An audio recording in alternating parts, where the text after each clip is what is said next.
Did you know that less than 50% of all federal revenue comes from personal income taxes? Yeah, me neither. And I'm literally a trained economist who works for the government. But then I started seeing ballot measures allocating investment dollars into things like education and infrastructure, and I thought, that's not tax revenue now, is it? So where is this money coming from? Today, I want to break down the business side of the federal government, which is something that I do understand pretty well. So outside of taxes, the federal government earns revenue from things like customs duties, leases of government-owned lands and buildings, the sale of natural resources, various usage and licensing fees, and payments to federal agencies like the Department of the Interior. And yes, I read that right off the US Treasury's website so that I would not get in trouble. Don't come after me. The states themselves actually earn quite a bit of money outside of taxes, depending on that state's local economy. I think Nevada is a really interesting example of this because it doesn't tax its citizens and it doesn't tax a bunch of other stuff like food and grocery stores. And the reason for that is because Nevada makes so much money off of hotel fees every year, it would quite literally not be worth the state's time to bother taxing its citizens. On top of that, Nevada's two largest cities are pretty physically close to California's two largest metro areas. And so the state makes a ton of money off of businesses using Reno and Las Vegas as tax havens while they still operate primarily within California. Wyoming is another great example of a state that doesn't tax its citizens and actually doesn't have a corporate income tax either. Wyoming is so incredibly rich in coal, natural gas, and minerals that with a population of only 700,000 people, again, it quite literally wouldn't be worth the state's time to bother taxing them. But let's shift gears and focus on the federal government here, because that's what your angry uncle is going to inevitably rant about at Thanksgiving dinner. If you have ever crossed the border by land or by sea,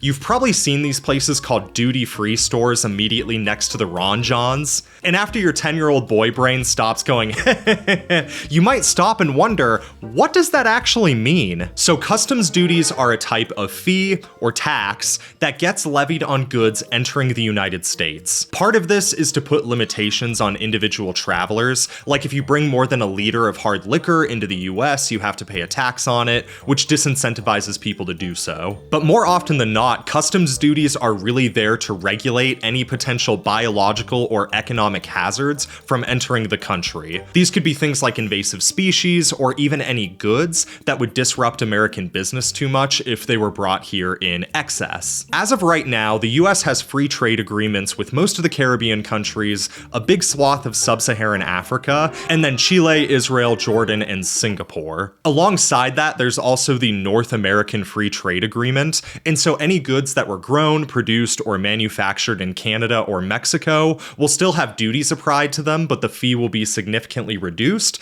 compared to if you brought that thing back from like Germany. I am sorry, Greenland. For what it's worth, I do perceive you as one of us. Our government just doesn't. I'm sorry.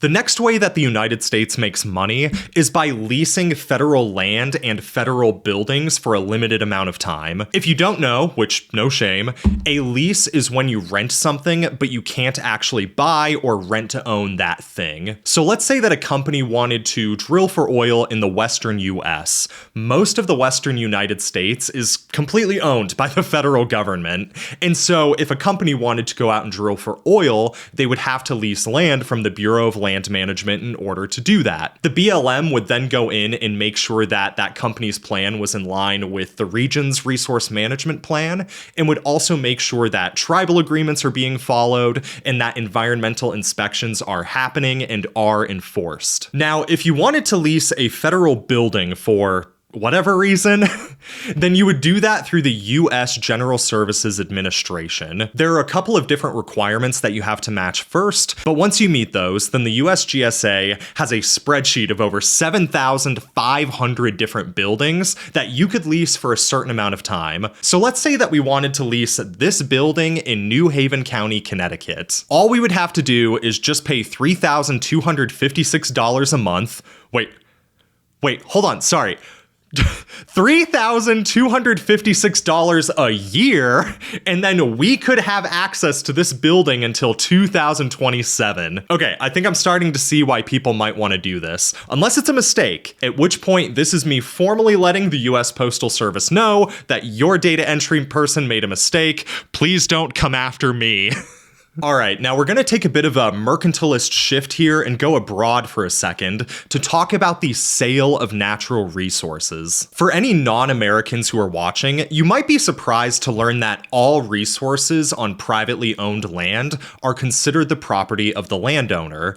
And so quite a few things like coal and timber and minerals in the United States are actually privately sold, which is very different than the rest of the world. That being said, the US does extract and sell quite a bit of natural resources every single year. Offshore oil and gas, coal, gold, copper, and iron, and onshore renewables like timber and wind energy account for $45 trillion in the United States economy and make the US the second largest exporter of natural resources on Earth. Related to natural resources, the US also makes a lot of money off of licensing fees. Everything from your national parks pass to your fishing license to your hunting tags are used by the federal government to be reallocated into conserving those natural resources. The fact that it's excise taxes that primarily fund conservation in America is interesting in and of itself, but I'm going to set that aside for a second just to put a nice little bow on this section about how much money the United States makes through its business ventures. The business side of the federal government is a $253 billion industry annually and accounts for 7% of the United States' total annual revenue. If the business side of the government, not including taxes, was its own company, it would just beat out Microsoft as the 20th largest business in the world and would be the 11th largest business in the United States. That being said, there is a whole other 93% of federal revenue that comes from things like personal income taxes, corporate income taxes, Social Security, and Medicare. All of those things combined make the United States the country with the largest pool of revenue on Earth. And in 2024 has accumulated just under $5 trillion. And so because of how big and complex that is, it's really hard to know where one particular dollar is actually going. If you look at this fun little infographic that I stole, there are clearly a lot of things that the US pays for that take up less than 7% of its total annual revenue. So if you really wanted to, you could perceive it as like education and infrastructure being 100% funded by the United States business ventures as opposed to taxes. You could also assume that all veteran benefits in the US are funded entirely through business and not through your own personal income taxes. That's admittedly a bit of a copium way to look at it and not true at all, but if that's what helps you sleep at night, then that's whatever, bro. The truth of the matter, however, is that the overwhelming majority of money that the US receives from all sources is going back to the Treasury and is being evenly distributed to fund all programs and services that the federal government has.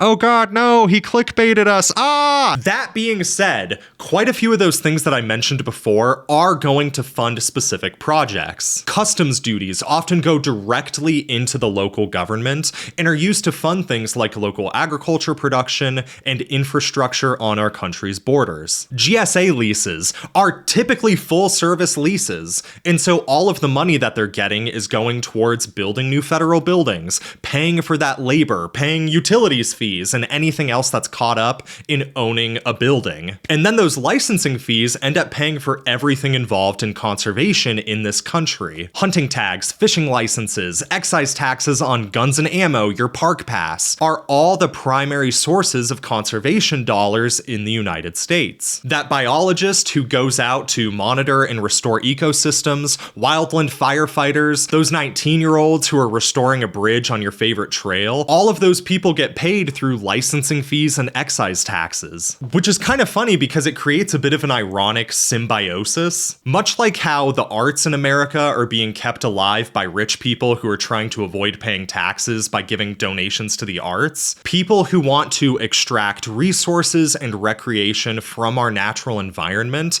are the ones who are primarily paying for the sustainability of our ecosystem. And now, me using this example isn't to say that that's the best way or that it's inherently good, but that's just the situation that we found ourselves in. And a lot of functions within the federal government tend to work that way. And when you consider the many millions of different incentive structures and sources of funding that exist in such a big and complicated country, it's kind of a miracle that the United States is able to function at all. And so I'm making this video today to hopefully give you a little more nuance about how all of these things work.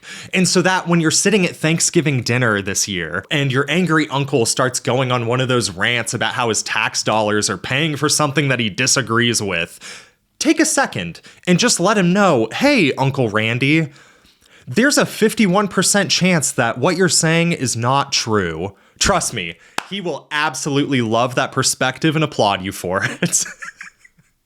All right, I'll see you in the next one.